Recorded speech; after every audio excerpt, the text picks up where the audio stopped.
রান্নার পরে গ্যাসটা বা গ্যাসের প্লেটটা সুন্দর করে মুছে নিয়েছি। এইটা সবসময় রান্নার পরে করতে হয়। দেখো আমাকে দেখা যাচ্ছে এত সুন্দর করে মুছেছি। তো এই যে তোমাদের ভাইয়া হচ্ছে ভেন্ডিটা মানে করে নিচ্ছে, মেখে নিচ্ছে, আর আমি ভিডিও করছিলাম বলে দুষ্টুমি করে আরও বেশি করে মাখছিল। Hello viewers, welcome back to my channel Rahina's ব্লগের আরও একটা নতুন ব্লগে সবাইকে স্বাগত। কেমন আছো সবাই? আশা করছি ভালো আছো। তো সকালবেলা উঠে বাসি কাজ জায়গা ছিল, কিছু করে নিয়ে কিছু থালা বাসন ছিল রাতের মানে মেজে রেখেছিলাম। তারপরে বাড়ির লোক বাড়ি এসে যেগুলো খেয়েছে সেগুলো এখন মেজে টেজে নিয়ে, তো হাঁড়িটা না আমি রোদ্রে দিয়েছি, চলো দেখাচ্ছি। ওই দেখো হাঁড়িটা রোদ্রে দিয়েছি, কারণ মাঝে মাঝে হাঁড়ি না এইভাবে রোদ্রে রেখে দেওয়া ভালো, আর আমি এইভাবেই দিই। ওপরটা এই মানে নিচেটা এরকম শুকিয়ে গেলে তারপরে আমি একটু গরম হয়ে গেলে হাঁড়িটা মানে চিৎ করে দেবো, যাতে ভিতরটাও রোদ ভালো করে লাগে। সকালে নিয়েছি মাছ, রান্না হবে কি কি চলো দেখাই। সয়াবিন এই যে হচ্ছে গরম পানির সঙ্গে আমি ভালো করে ধুয়ে রেখে দিয়েছি। আর মাছ তেমন পাইনি আজকে, ছোট মাছ তো ভালো ভাবছি যে রান্না করব ওই যে আলু দিয়ে চচ্চড়ি করব। এই ছোট ছোট মাছ নিয়েছি অল্প কিছু, 50-60 টাকার মতো। এই যে এই দেখো,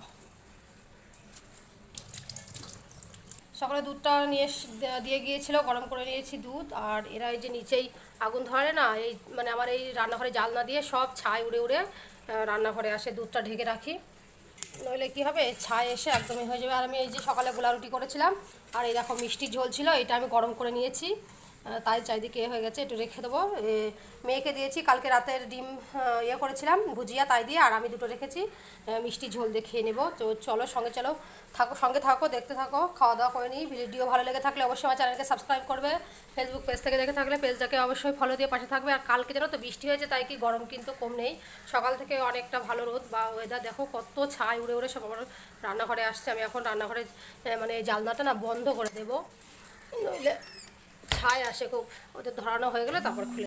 এই যে ভাত বসিয়ে দিয়েছি হচ্ছে এখানে ভেন্ডি সিদ্ধ, আর মেয়ের জন্য একটা ডিম দিয়েছি, কারণ আমরা নিয়েছি মাছ, ও তো মাছ খাবে না। আর এখানে টমেটো পেঁয়াজ সব কেটে নিচ্ছি, আলু কেটে নিচ্ছি, এটা মাছের সঙ্গে টমেটো দিয়ে একসাথে আলু দিয়ে রান্না করব। এই যে ছোটো ছোটো করে কাটছি, আলু ভাজার থেকে একটু মোটা করে। আর ওইদিকে তো তখন তো দেখালাম যে সয়াবিনটা আগে রান্না করে নেবো, সয়াবিনে আলু টালু সব কাটা হয়ে গেছে।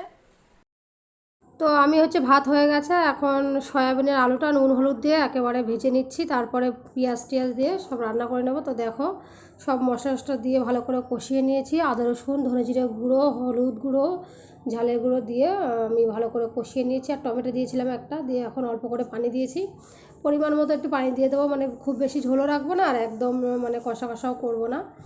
তো হয়ে গেছে এদিকে। আর এদিকে হচ্ছে তোমার কি বলে, আমি গুঁড়ো মাছটা যেটা নিয়েছিলাম সেটা বেছে ভালো করে সুন্দর করে এখন আলু দিয়ে মানে হাতে মেখে রান্না করব। তো আমি সব রকম মানে জিনিস দিয়ে দিয়েছি, পেঁয়াজ ঝাল, তারপরে আদা রসুন পেস্ট, তারপরে ধনে জিরে গুঁড়ো, হলুদ গুঁড়ো, ঝালের গুঁড়ো দিয়ে তাই আবার মেখে রেখে দিয়েছিলাম, নুন দিয়েছি, আর হচ্ছে সর্ষের তেল দিয়ে রান্না করছি।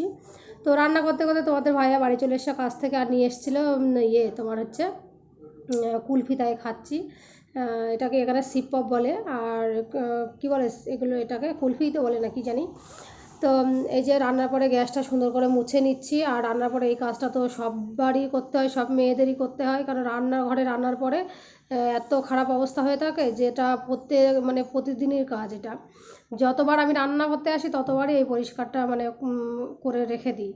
একটু মানে কিছু করলে তো চারিদিকে হয়ে যায়, তো না করলেও হয় না। তো দুপুরবেলা খাওয়ার টাইম সবার জন্য ভাত নিয়ে নিয়েছি, এই যে মাছ চচ্চড়িটা, আর হচ্ছে এই পাশে মেয়ের ভাতটা নিয়েছি, ও তো মাছ চচ্চড়ি খাবে না, ঝাল হয়েছে একটু, ঝাল ঝাল করে রান্না করেছে। আর হচ্ছে সয়াবিনের তরকারিটা, আর ভেন্ডি সিদ্ধ করেছিলাম, তা এই যে বাড়ির লোক মেখে নিচ্ছে। আর আমি ভিডিও করছিলাম বলে ও একটু দুষ্টুমি করে বেশি করে করে বাড়ি মারছিল হাত দিয়ে। ভেন্ডি সিদ্ধটা যত সুন্দর করে মাখবে ততই ভালো লাগে, জানো তো। আর এটা হচ্ছে একদম সন্ধ্যাবেলা এত মাথা যন্ত্রণা করছে। আর কালকে যেহেতু এখানে হচ্ছে পয়লা বৈশাখ, সব জায়গায় তো এখানে বিশু বলে এখানকার লোকেরা, কেরালার লোকেরা, তো এত চারিদিকে বাজি ফুটছিল যে মাথা যন্ত্রণায় আমি কি বলবো। তো এসেছিলাম একটু চা খেতে, তো চা না খেয়ে আবার মানে গরমে ভালোও লাগছে না চা খেতে। তো ওরা আমাদের বাড়ির পাশে একজন ওরা বাজি ফাটাচ্ছিল, সেগুলো হচ্ছে শব্দ হচ্ছিলো না, ভালো লাগছিলো শুনতে। তো রাতের ভাতটা বেড়ে নিয়েছি, সবার জন্য ডিম সিদ্ধ করে নিয়েছি, আমার জন্য, এই যে মেয়ের জন্য, বাড়ির লোকের জন্য। তো আজকের ভিডিওটা এই পর্যন্ত, দেখা হবে নতুন কোনো ভিডিওতে। ততক্ষণ সবাই ভালো থাকবে, সুস্থ থাকবে।